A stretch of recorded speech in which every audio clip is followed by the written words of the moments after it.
Buro. Napakasarap talaga no. Parang suka ng aso.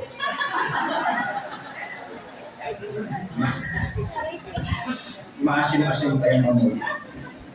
Okay? Mama, kailangan matikman ninyo. Dala siya, isang pulsenong balot yata yun. Luto yan. Mamaya, yan ang patigim natin. Kung ayaw kumain, hawakan ng kamay.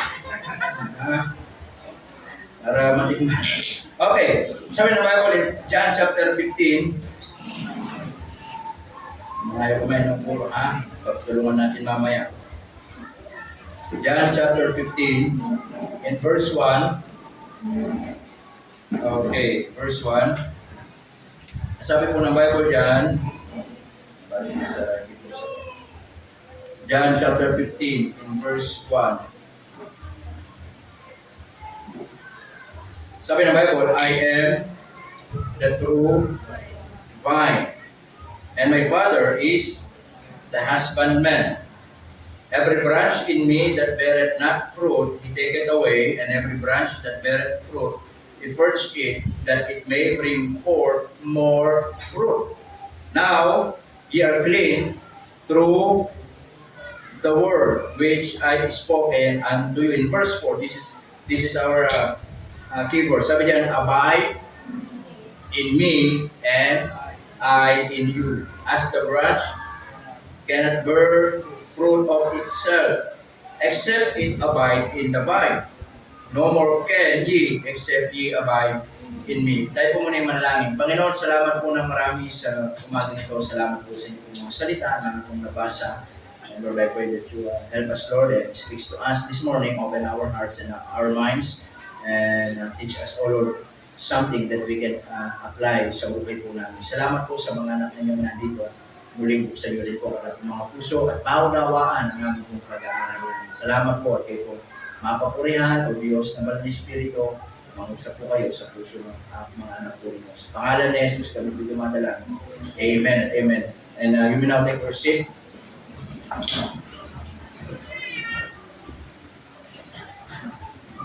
Okay, in the book of John, chapter 15, in verse 1 down to verse 11, dito, itinuturo po dito, sabi ng Bible in verse 1, I am the true vine, and my Father is what? The husbandman. So sabi ng Panginoong Jesucristo, ako ang totoong vine.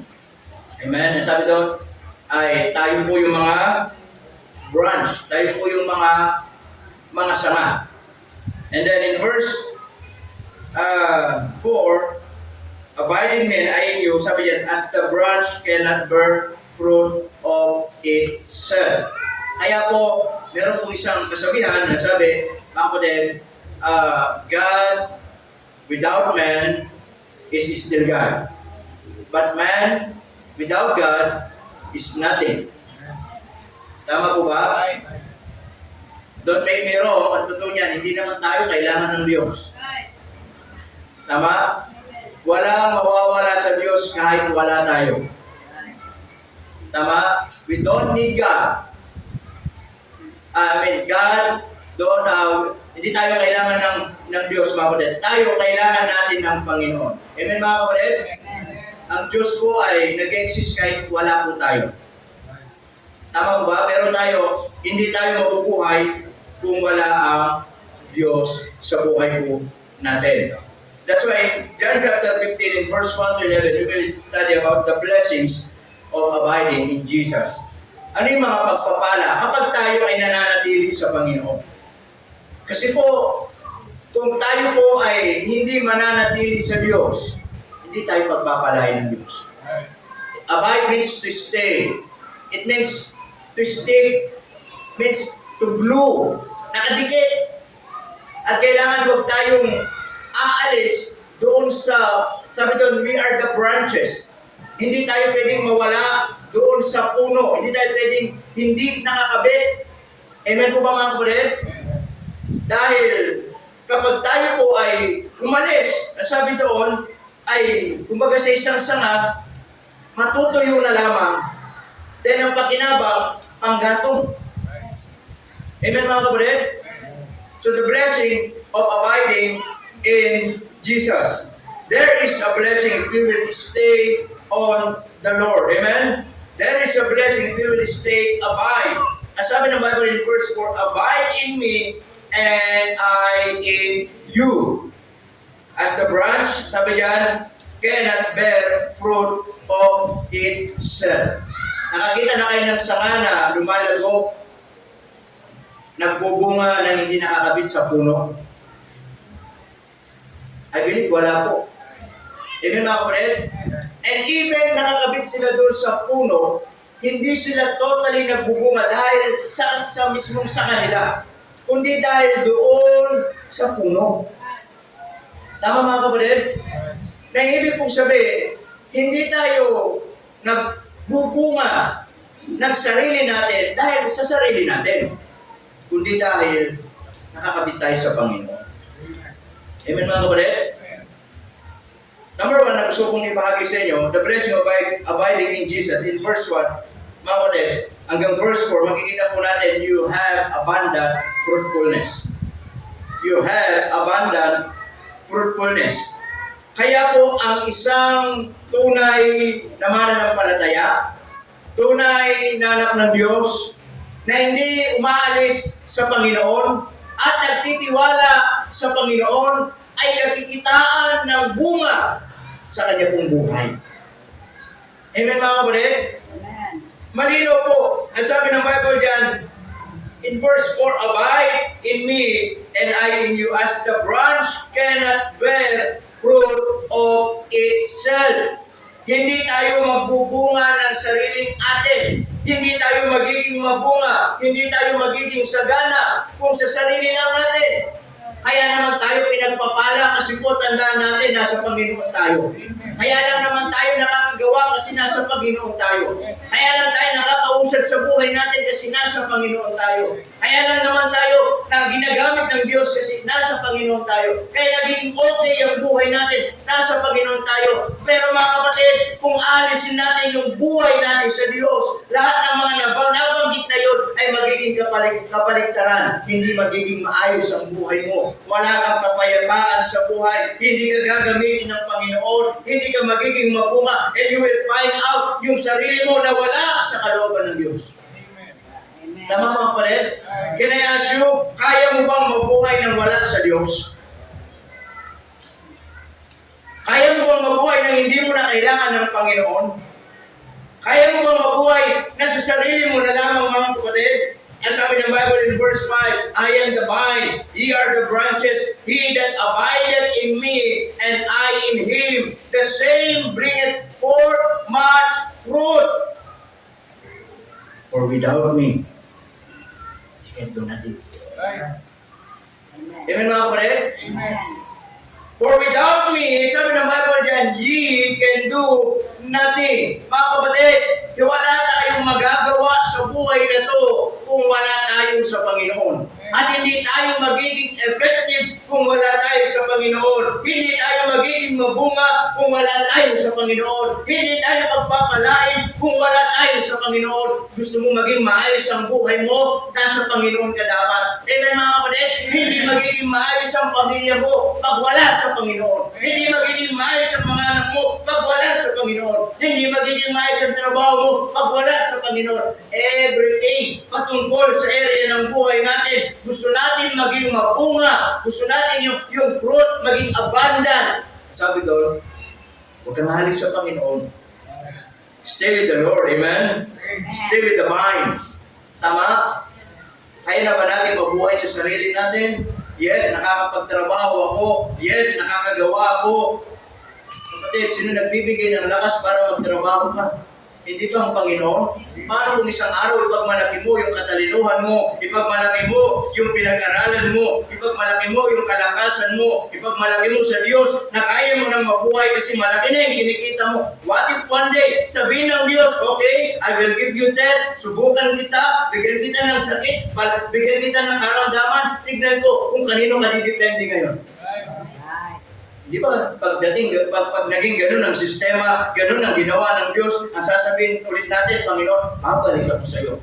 Hintayin pa ba natin gumawa ang Diyos ng isang bagay sa buhay natin for us to realize na talaga kailangan nasa Panginoon tayo.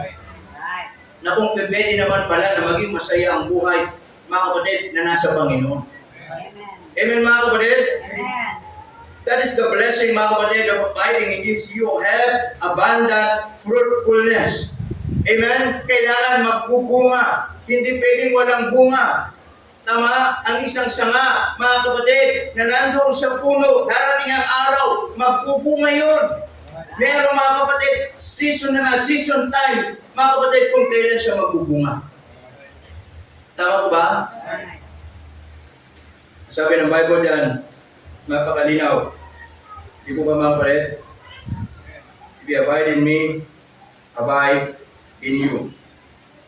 Verse 5, he that abideth in me, and I in him, sabi dyan, the same bringeth forth, ano sabi? Much fruit. For without me, he can do nothing. Just a reminder po sa atin, wala tayong magagawa kung wala ang Panginoon. Amen. There is nothing sa buhay po natin na kaya natin ipagmalaki sa Diyos. Hindi lakas, hindi pera, hindi trabaho, hindi ambisyon, hindi posisyon, hindi personality, hindi possession, hindi power, o ano man yan. Lahat ng yan, hindi natin kaya ipagmalaki sa Diyos yan. Kahit sino ka pa, kailangan sa Panginoon tayo didepende. Amen, mga kapatid? Amen. You have abundant fruitfulness. Gusto natin maging mabunga, then abide. Sabi ng Panginoon, abide in me. Amen? Abide in me. Number 2, not only you have abundant prayer, but also in verse 7, ang sabi ng Bible dito, if you abide in me. Ano sabi? It says, and my words abide in you. Ano sabi niya? Ye shall ask what ye will. Ano sabi niya? And it shall be done unto you. Amen, mga kapatid? Amen. The blessing of abiding in Jesus. Number 2, you have answered prayer. Amen. Tama po ba? Kasi sabi ng Bible dyan in verse 7, kung mananatili ka sa akin at mananatili ang mga salita ko sa iyo, mananatili ka sa akin, sabi dyan, ye shall ask what ye will. Sabihin mo ano yung prayer mo. Sabihin mo ano yung desire ng puso mo. Ang sabi dyan, at mangyayari sa iyo. At ibibigay ko sa iyo. If ye abide in Him. Amen. Amen, mga kapatid? Sometimes, the reality, why God did not answer our prayer sometimes, not because hindi kaya gawin ng Diyos. Tandaan natin, God is so powerful. There's nothing too hard sa Panginoon. Sometimes, why God did not answer our prayer? Because hindi tayo nakaabay sa Kanya. Kasi malayo tayo sa Panginoon. Amen, mga kapatid? Kasi malayo tayo sa Diyos.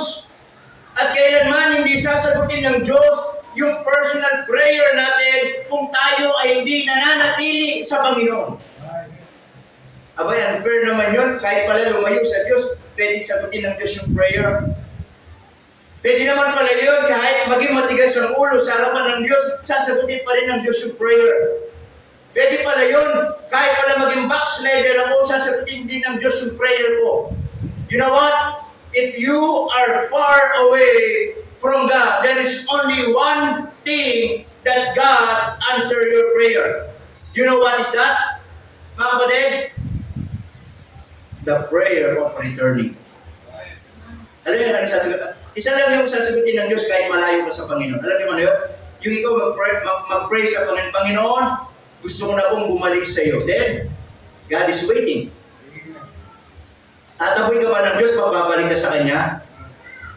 Itataboy ka ba ng Diyos? Sasabihin ba niya, bakit ngayon ka palang babalik? Ang tagal-tagal mo nang lumayo? Ngayong may sakit ka na, ngayong kalalapit, ngayong wala ka ng pera, ngayong kalalapit, ngayong mahina ka na, ngayong kalalapit, ang tagal-tagal mo, nagpakamundo, tapos ngayon, ganyan na ang buhay mo, ngayong kalalapit.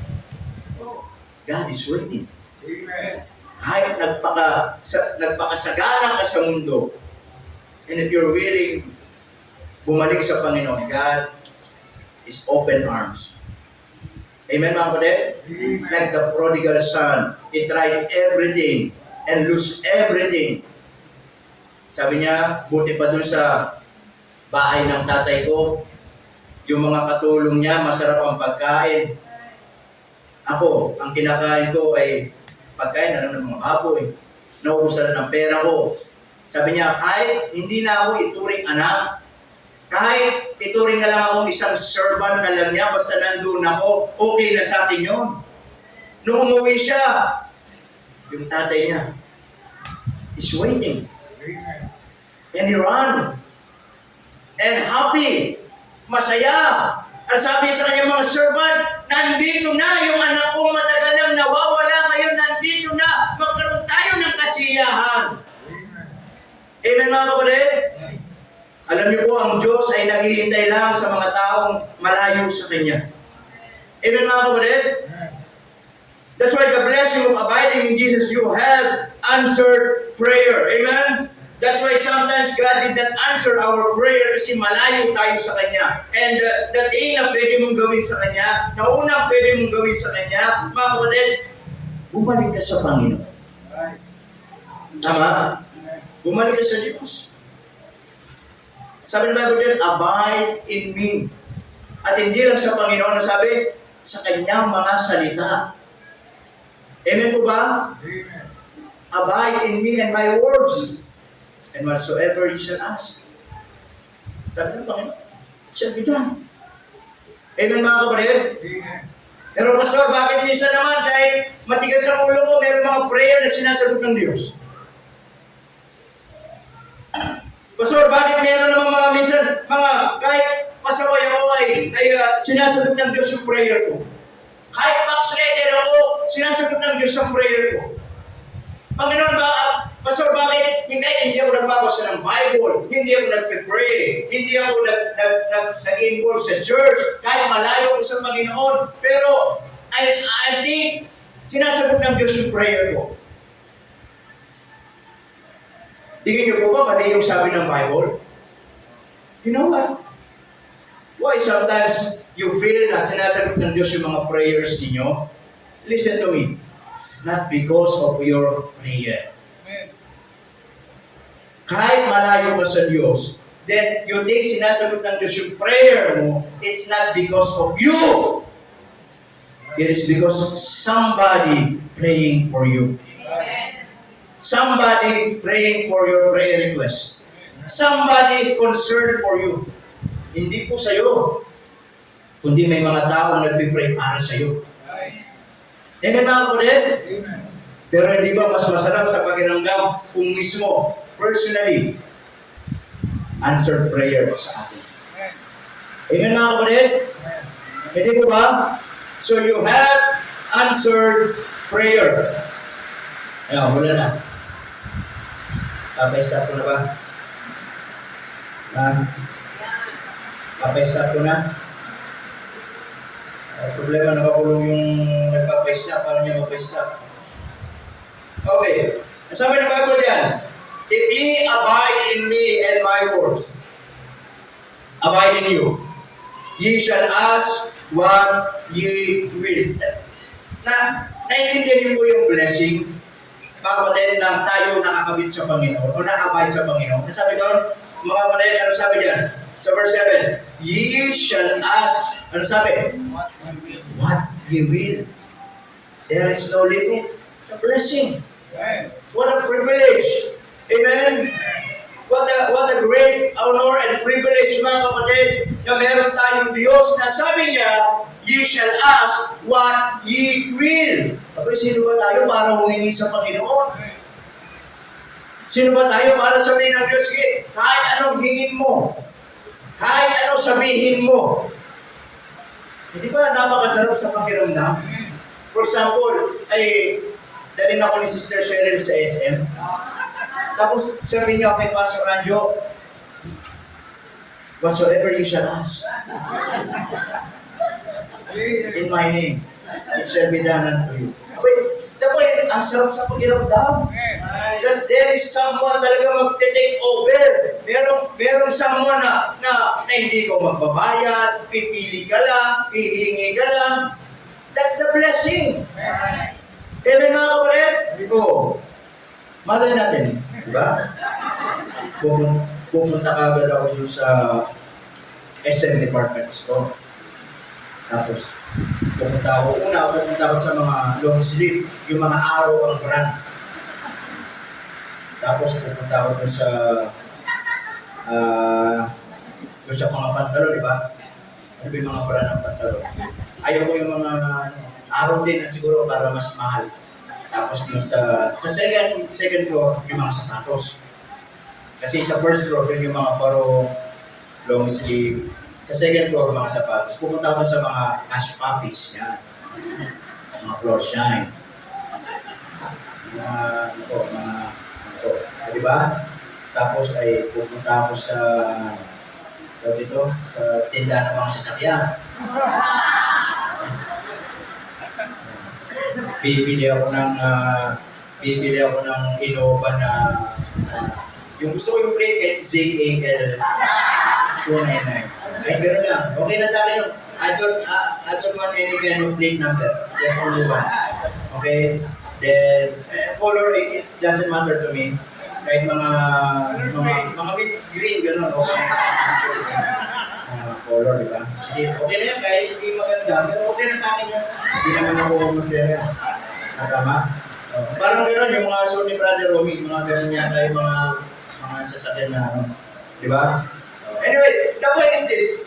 Kung merong tao na magsabi sa inyo, okay, punta tayo sa ganito, pumili ka lahat, ako magbabayad, akong bahala. Anong pakiramdam mo? Di ba napakasaya mo? Alam niyo, yun yung sinasabi dito, nasabi ko ng Bible, if you will abide in me, then don't worry. Amen? If you will abide in me, sabi diyan, we shall ask anything. Sabihin mo kung anong gusto mo. Sabihin mo anong prayer mo. Sabihin mo anong gusto mo sa buhay mo. Then, meron tayong assurance. Hindi sinabi ng Diyos, baka sagutin ko. Maybe I will answer. Maybe I can give it to you. Sabi niya mga kapatid, napakalinaw po dyan sa verse 7. Sabi niya, and it shall be done unto you. There is an assurance. Di ba sinabi na ng Panginoon? Kung mananatili ka sa Kanya. Kaya po yung mga taong malayo sa Diyos, hindi nila na-experience yung talagang blessing na nasa Panginoon. Amen mga kapatid? Kaya tingnan yung iba, hindi nila na-experience yung tunay na pagpapala na nasa Panginoon. Na minsan, maraming pera pero kulang na kulang pa. Maraming pagkain pero wala pa rin kabusugan. Ibig sabihin, mga kapatid, a life without Jesus, there is no real satisfaction. Amen? Amen. There is no real contentment. Lagi, kahit nasa iyo ng lahat, pero still, may kulang pa din. Amen, mga kapatid? Amen. Kaya the blessing of abiding in Jesus, you have answered prayer, and praise the Lord for that. Amen? That He says, whatsoever ye shall ask, it shall be done unto you. We cannot limit God when it comes to prayer. Amen, mga kapatid? Huwag nating isipin na hindi kayang gawin ng Diyos. No. Sabi ng Bible, mga kapatid, yung imposible, posible. Amen po ba mga kapatid? Amen. Nung ikaw nga ay naligtas, imposible pero naging posible. Amen mga kapatid? Tama po ba? That is the first miracle that was happened to us mga kapatid nung tayo ay naligtas ng Panginoon. Na sinasabi doon mga kapatid, nung tayo nga ay binago ng Panginoon, di ba? Imposible. Una, imposible na kaya nating dalhin ang kaluluwa natin sa langit. Pero naging posible. Bakit? Dahil sa Panginoon. Amen po ba? Amen. Dati, ang buhay natin para bang imposibleng makakilala tayo sa Panginoon. Amen? Imposible na tayo ay maligtas. Na dati itong ginagawa natin, hindi naman natin ginagawa. Na dati yung mga bihis natin, hindi naman natin bihis. Na dati pag linggo, kung saan tayo pumupunta ngayon, sa church tayo pumupunta. Hindi naman natin ito ginagawa dati. Nawawa niyo po ba mga kapatid? The point is this, yan yung imposible, pero naging posible. God is so powerful. Amen mga kapatid? Dati ang buhay natin, para bang, yung tapong tayo mag-judge. Para masasabihin natin na, parang hindi ako karapat dapat sa langit. Hindi ko kaya ligtas ang sarili ko. Masama akong tao. Pero look at you now. Wearing a nice dress, wearing a nice barong, now serving the Lord. Amen mga kapatid? Oh, sino kaya gumawa niyan sa'yo? Ang Panginoon. Amen po ba mga kapatid? Tama po ba? Ako lagi kong sinasabi mga kapatid. Lagi ako nagpapasalamat sa Diyos araw-araw sa buhay ko. Naniligtas ako ng Panginoon. Di ba? Ang buhay ko, pariwara. Amen mga kapatid? Ang buhay ko ay, there is no direction. Sabi ng Bible, ba? A double-minded. Isang state. Doon, dito, doon. Tama? Ako lumaki sa Tarlac. At medyo malayong lugar ko kina Sister Nancy, kina Sister Ruth. Sila kasi Concepcion. Unang ano po kayo, di ba? Unang barangay. Unang barangay, di ba?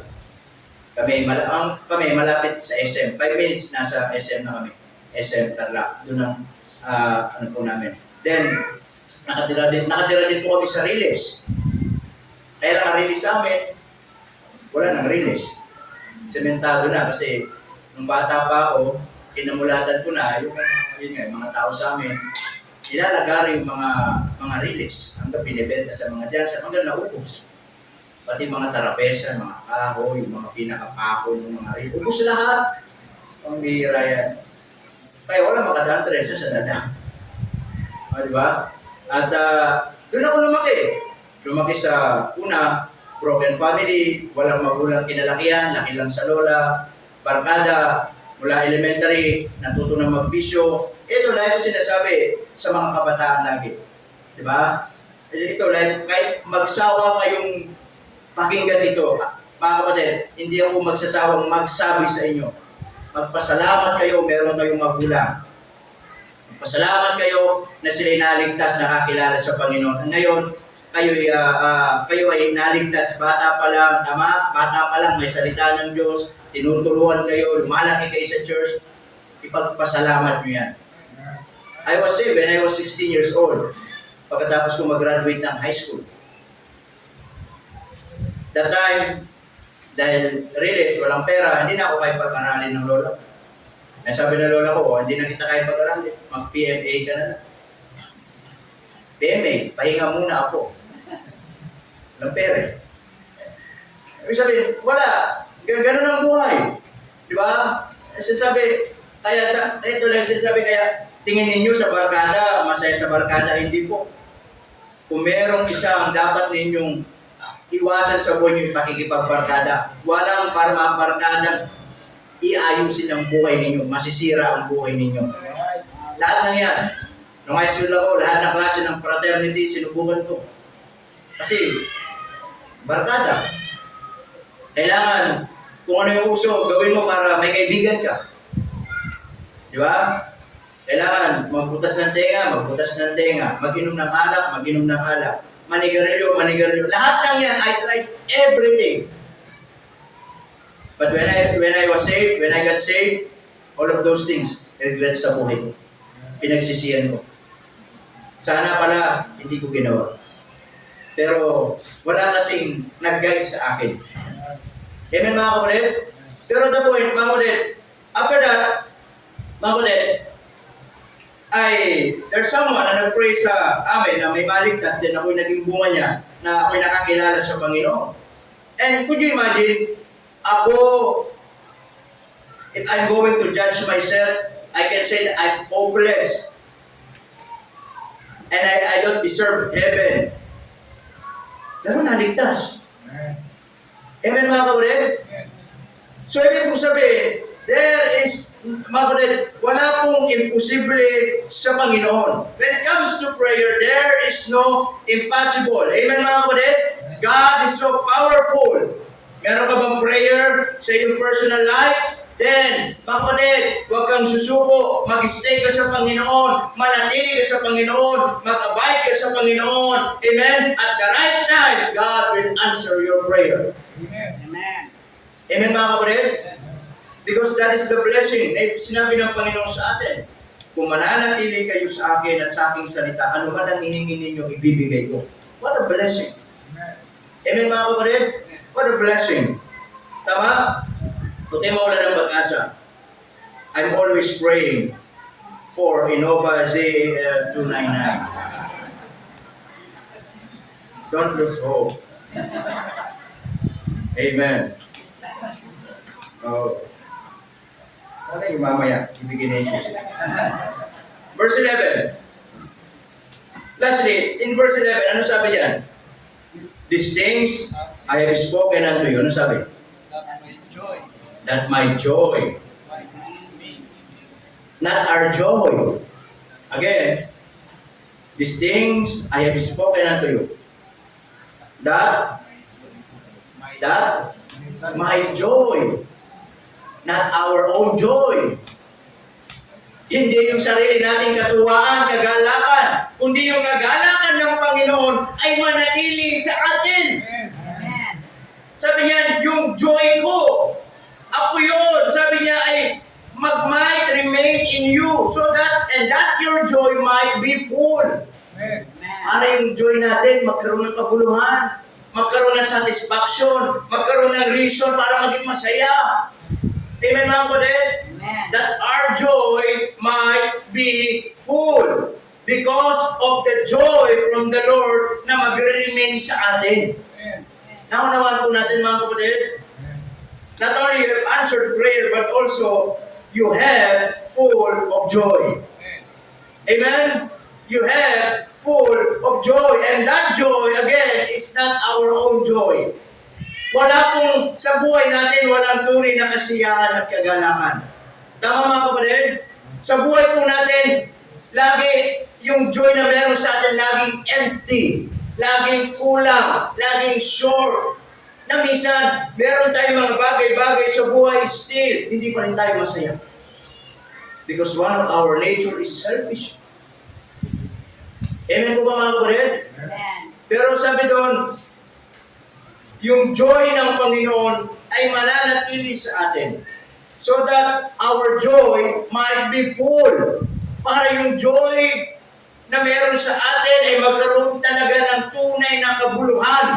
Magkaroon ng tunay na kagalakan so that yung joy na yon sa buhay natin, kahit maliit na bagay, ma-appreciate natin. Kahit kaunting bagay, mapagpapasalamat natin. Yun yung joy na ibinigay ng Panginoon. Amen. Kahit mahirap ang buhay, masaya. Kahit may problema, masaya. Yun yung joy. Para makompleto yung joy natin. Kasi kung sarili lang nating joy, mga kapatid, pag may problema, hindi na natin kayang maging masaya. But the joy na galing sa Panginoon, mga kapatid, kahit may pagsubok, pwede tayong maging masaya. Amen po ba mga kapatid? Amen. You have full of joy. Amen? Sabi ni Apostle Pablo, mga kapatid, in Philippians chapter 4, in verse 4, rejoice in the Lord always. And again, I say, rejoice. Tama po ba? Ibig sabihin, sinasabi ni Apostle Pablo na yung source of joy ko ay ang Panginoon. Hindi yung sarili niyang joy. Kung sarili niya, magrereklamo siya. Panginoon, bakit nangaral ako, nakakulong ako? Panginoon, sumunod naman ako, bakit ganito ang nangyari sa akin? Pero naintindihan niya, yung joy na meron sa kanya, galing sa Panginoon. And the source of his joy is in the Lord. Amen? Kaya po the blessing of abiding in Jesus, mga kapatid, is yung kahit anong mangyari sa buhay natin. Kahit may pagsubok, kahit may problema, kahit may pinagdadaanan, mga kapatid, ay nananatili yung joy o yung kagalakan hindi sa atin, kundi sa Panginoon. Amen. Amen mga kapatid? Kaya kahit may problema, magpapatuloy ka kasi nandun yung joy ng Panginoon. Kahit may pinagdadaanan ka, magpapatuloy ka. May problema, hindi ka susuko sa buhay. You will keep on and keeping on because of the joy na nagre-remain sa atin. Amen. Amen mga kapatid? Amen. Don't trade our peace for temporary things that will only leave us empty. Amen mga kapatid?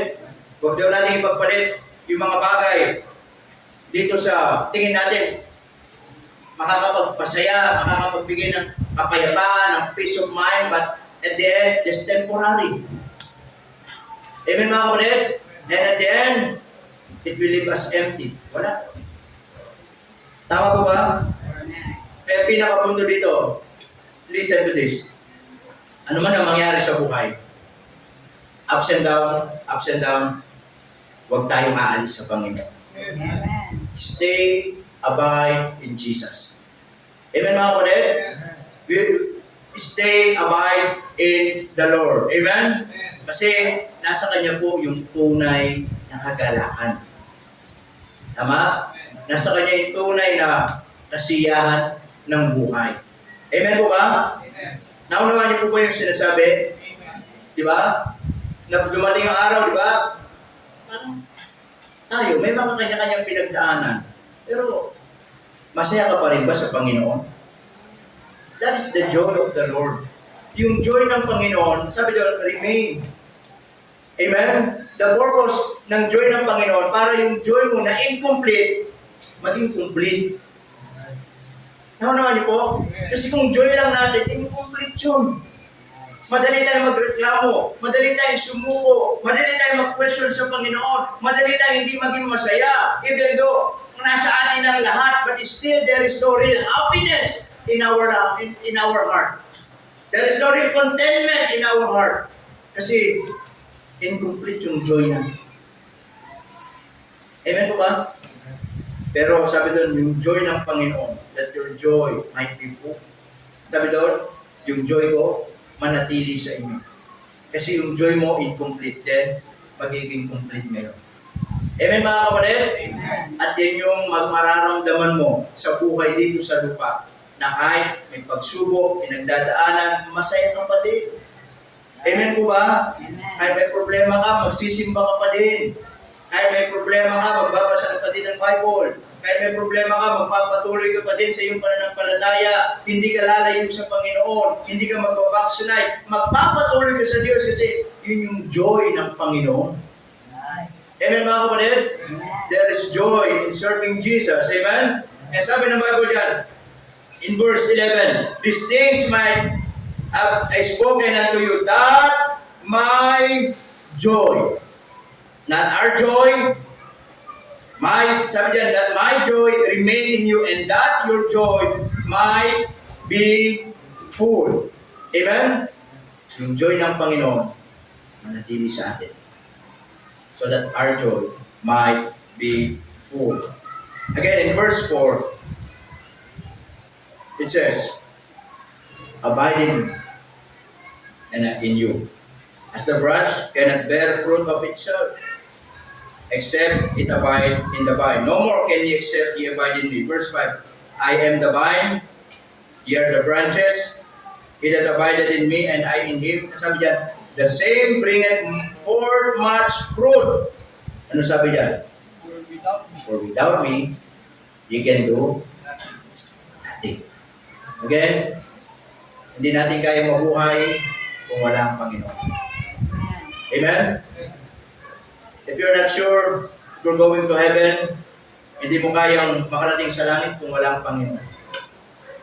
Kahit tingin mo na kaya mong iligtas ang iyong sarili, nagsisimba naman ako, nagdadasal naman ako lagi, marami naman akong pera, tingin ko okay na yun para dalhin ko yung sarili, yung kaluluwa ko sa langit. Sabi doon, ye can do nothing. Hindi natin kaya, wala tayong magagawa. Except ye abide. It means, except He must be born again. Amen mga kapatid? Maliban na ikaw ay makilala mong Panginoon sa iyong buhay bilang Panginoon sariling tagapagligtas. Tayo naman naman ng palataya. Ito yung pagpapala kung tayo ay nananatili sa Panginoon. Una, you have abundant fruitfulness. Kailangan nagbubunga. Kasi the more na nakakabit ang sanga sa puno, yung sanga, magbubunga yun. Lahat ng sustansya, lahat ng blessing, lahat dumadaloy. Mga kapatid, at nagpa-progress yung sanga, not because yung sanga ay sa sarili niya, kundi nakakabit sa puno. Amen po ba? Amen. And that's why it is so impossible for us na maging mabunga without the Lord. Number 2, you have answered prayer in verse 7. Amen? Nasabi diyan, ye abide in me and my words abide in you, ye shall ask what ye will. And the assurance and the promise, and it shall be done unto you. Baka minsan hindi sinasagot ng Diyos yung prayer mo kasi malayo ka sa Kanya. Kasi baka hindi ka nakakabit. Una, baka hindi ka pa saved. Kailangan makakilala ka sa Panginoon. Pangalawa, baka malayo ka sa Panginoon. Pastor, meron naman mga prayer ko na sinasagot ng Diyos kahit hindi ako nagpipray. Praise the Lord for that. Not because of your own prayer, but because there is someone or somebody na nagpipray para sa iyo. Abay, mahirap yun. Alam mo sa sarili mo, hindi ka nagpipray tapos sinasagot ng Diyos. It means, meron ibang tao nagpipray para sa iyo. Amen mga kapatid? Kaya every time we pray at alam natin yung blessing na yon o yung answered prayer na yon, alam naman natin na, teka, hindi ko naman ito pinag-pray pero bakit binigay ng Diyos? Magpasalamat ka na merong ibang tao marahil na nag-pray para sa iyo. Amen mga kapatid? Kasi hindi ko pwedeng hindi ka nag-pray, sasagutin ng Diyos. Una, the principle of in prayer mga kapatid, humingi para bigyan. Hindi ka nga humingi, tapos bibigyan ka. Kaya ka binibigyan kasi may ibang humingi para sa iyo. Kaya pag gano'n na merong sinagot ng Diyos ang prayer mo na hindi ka naman humingi, mag-pray ka, Panginoon, salamat po kung sino man na nag-pray para sa amin. Hindi mo na pwede sabihin, Panginoon, salamat po. Hindi ko naman ito hiningi pero binigay mo. Hindi po unfair ang Diyos. Hindi po, mga kapatid, gano'n ang Panginoon na kahit hindi ka mag-pray, sasagutin ng Diyos. I believe sumasagot pa rin ng Diyos kasi may nag-pray, may humingi. Tama? So you have answered prayer. And lastly, you have full of joy. Not our joy, but the joy from the Lord. Manatili sa atin. That our joy might be full. Amen? Sa buhay, yes, ups and down, may problema, pagsubok. Pero nandun pa rin yung tunay na kagalakan mula sa Panginoon. Para ano? Manatili ka sa Panginoon. Amen? Wag na tayong aalis sa Panginoon. Kasi pag umalis tayo sa Panginoon, there is no blessing from God. That is the blessing of abiding in Jesus. Tayo tumayo, tayo manalangin. Let's pray.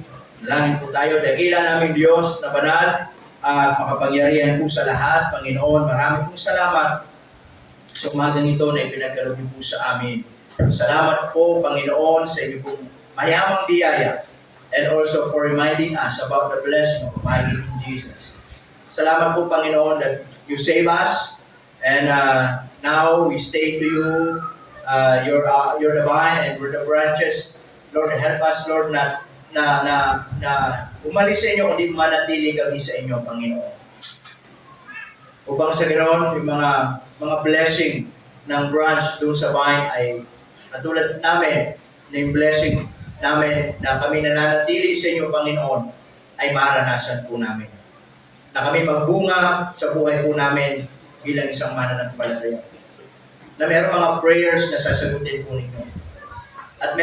At yung joy, yung tunay na kagalakan na galing sa inyo ay manatili po sa amin. That our joy might be full. Habang ating mga ulo nakatungo, mga mata ay nakapikit, hindi magpapatagal, marahil ang salita ng Diyos ay naging pagpapala o naging paalala sa atin ngayong umaga.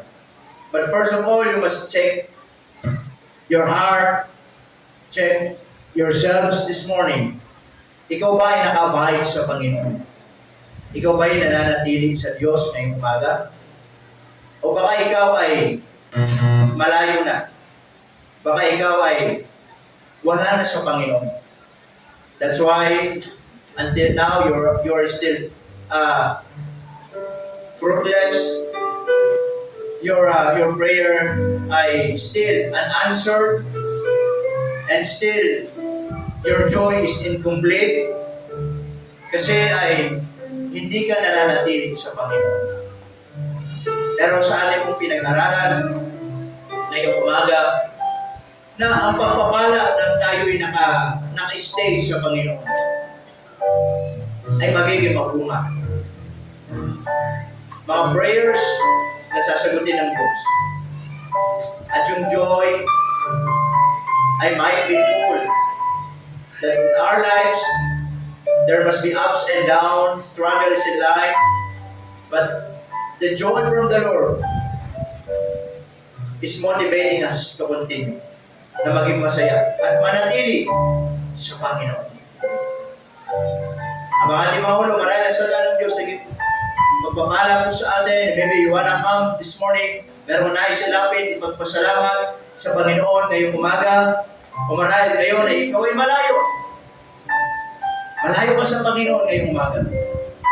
At kailangan mong bumalik. Kailangan mong magabay, kailangan mong magstay. And God is waiting. God is waiting. Meron mga prayers na until now ay hindi pa sinasagot ng Diyos. Marahil the only thing upang sagutin ng Diyos yung mga prayers na yan ay kailangan bumalik ka sa Kanya. Mag-stay ka ulit sa Panginoon. Mag-abide ka ulit sa Panginoon. Marahil yung kagalakan mo ay hindi mo pa rin tunay na nararamdaman yung tunay na kasiyahan ng buhay. Marami pa rin kulang sa buhay. Baka malayo ka sa Panginoon. And you need to abide. You need to abide in the Lord Jesus Christ. Amen. Amen. Sige po. Dito po. Is there anyone?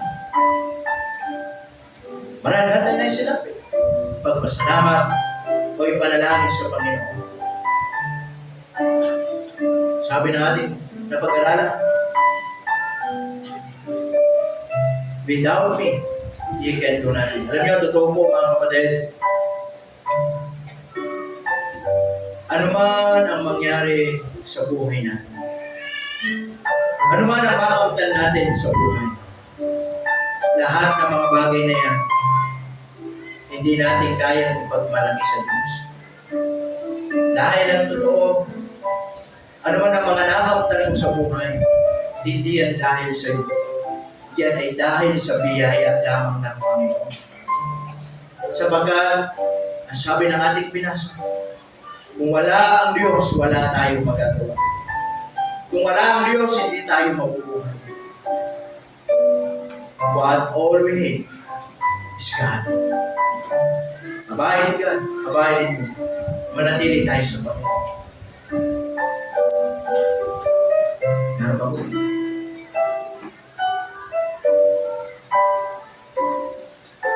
Panginoon, salamat po ng marami for my class. Salamat po sa mga pag-aralan namin, Lord, and I pray that help us, Lord, to abide in, na manatili kami sa inyo, Panginoon. Na huwag kaming aalis sa inyo. No matter what happened in this life, mag-stay kami sa inyo. Because mas mahirap ang buhay nang malayo kami sa iyo, Panginoon. At sana sa mga panahon na meron na lamang kami dito, gugurin po namin na maglingkod, magpuri, at manatili sa iyo, Panginoon. Salamat po ng marami. At patuloy ka namin pinapasalamatan sa pangalan ng Jesus. Amen. Amen. Praise the Lord. And now take your seat.